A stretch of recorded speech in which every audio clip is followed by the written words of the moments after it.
Piyozni halqa qilib to'g'rang, uni kichik qozonda qaynatib chiqing va dorixonaga yurishlar tugaydi. Biz butun hayotimizni dorixonalarda o'tkazamiz. Aslida esa mo'jizaviy vosita muzlatkichimizda saqlanadi. Kerak bo'lgan narsa: birta katta bosh piyoz, 0.5 litr suv. Bularni birga qozonga solib 10 daqiqa qaynatamiz.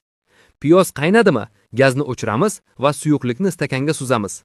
Stakanni olamiz, elakdan o'tkazamiz, bizga faqat suvi kerak, lukning o'zi mutlaqo kerak emas.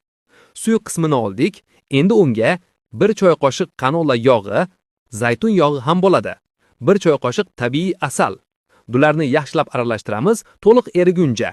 Natijada sizda super tabiiy, sinovdan o'tgan vosita tayyor bo'ladi. Yo'talga, shamollashga, gripp alomatlarini yengillashtirishga, umuman ko'plab kasalliklarga qarshi 100% ishlaydi. Sinovdan o'tgan. Kasallik mavsumi yaqinlashmoqda.